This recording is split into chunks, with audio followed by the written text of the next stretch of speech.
కలిసి రావాలి. ఈ జరుగుతూ ఉన్న ఈ అన్యాయాలను మనం అంతా కలిసికట్టుగా అడ్డుకోవాలి. ఎందుకంటే ఈరోజు ఇది అడ్డుకోకపోతే రేపొద్దున మీ పిల్లల జీవితాలకు, రేపొద్దున మీ పిల్లల ఆరోగ్యానికి ఏదైనా సంబంధించి ఏదన్నా వైద్యం చేయించాల్సి వస్తే ఉచితంగా చేసే పరిస్థితి పోయి 4 లక్షలు 5 లక్షలు 10 లక్షలు ఒక్కొక్కడు కట్టుకోవాల్సిన పరిస్థితి లేకపోతారు. కాబట్టి ఖచ్చితంగా అందరం కలిసికట్టుగా దీన్ని తీసుకొని అడ్డుకునే కార్యక్రమం ఖచ్చితంగా చేయాలి. గవర్నర్ గారికి అయినా కూడా మనసున్న మానవత్వం ఉన్న ఏ మనిషికైనా కూడా చంద్రబాబు నాయుడు చేస్తూ ఉండేది తప్పు అని చెప్పి ఎవరికైనా తెలుస్తుంది, ఎవరికైనా అర్థమవుతుంది. ఎందుకనంటే ఇది తప్పు కాబట్టి. పేదవాళ్లకు అదే గవర్నర్ గారి ఇంట్లో పనిచేస్తూ ఉన్న వాళ్ళందరికీ రేపు పొద్దున హాస్పిటల్కి పోవాల్సి వస్తే ఆ మెడికల్ కాలేజ్ కానీ అందుబాటులో కానీ ఉంటే ఉచితంగా ట్రీట్మెంట్ ఇచ్చి పంపిస్తారు.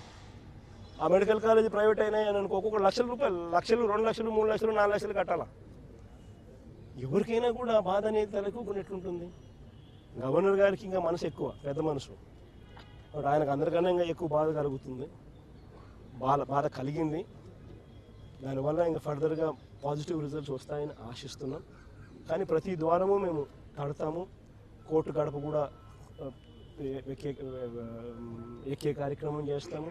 కోర్టుల ద్వారాను వీళ్ళు అడుగులు ముందుకు వేసినప్పుడల్లా ప్రజల ఉద్యమ బాట ద్వారాను దీన్ని అడ్డుకునే కార్యక్రమం చివరిదాకా కూడా చేస్తాము, ఖచ్చితంగా చేస్తాము. Because this is a scam.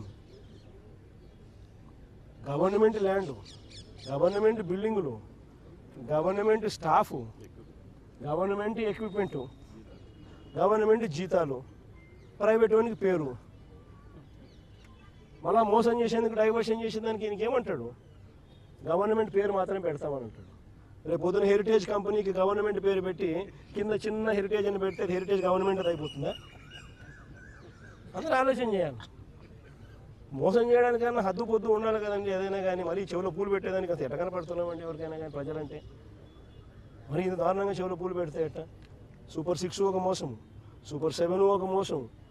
ఇంతకుముందు ఎన్నికలప్పుడు జగన్ ఇచ్చేటివన్నీ కాక అడిషనల్గా సూపర్ 6 చేస్తాను, సూపర్ 7 చేస్తానని. ఈరోజు పలావ్ పోయింది, పెడతానన్న బిర్యానీ పోయింది.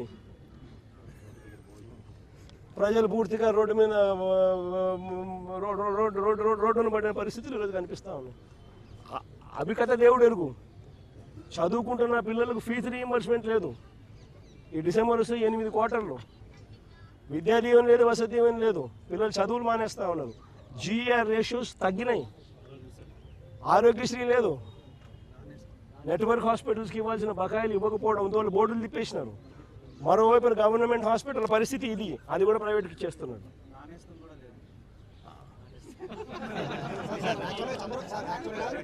చంద్రబాబు గారు మాట ఉన్నారు సార్, 500 కోట్లతో రిషికొండ ప్యాలెస్ కట్టారు, దాంతో 2 మెడికల్ కాలేజ్ కట్టారని చంద్రబాబు గారు ఆరోపణ చేస్తారు.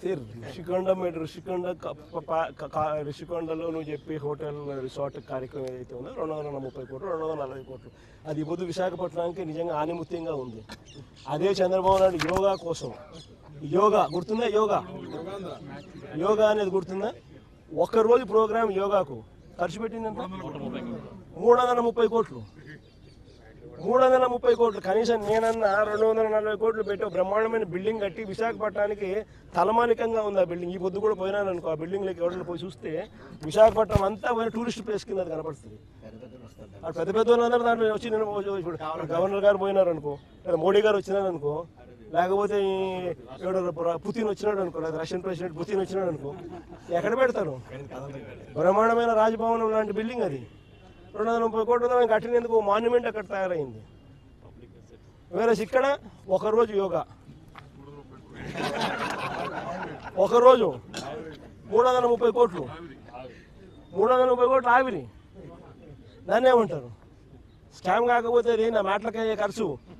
పోయి ఆ మాటలకు ఎంత ఖర్చు పెట్టాను ఒకసారి మీకు అందరు కూడా AI ఉంది కదా, ఒకసారి అమెజాన్లో పోయి కొట్టండి ఒకసారి. మ్యాట ఖర్చు ఎంత అవుతుంది, వీళ్ళు ఎంత ప్రొక్యూర్ చేసినారని చెప్పి చూస్తే 50% తక్కువ ఉంటే నన్ను అడగండి. National media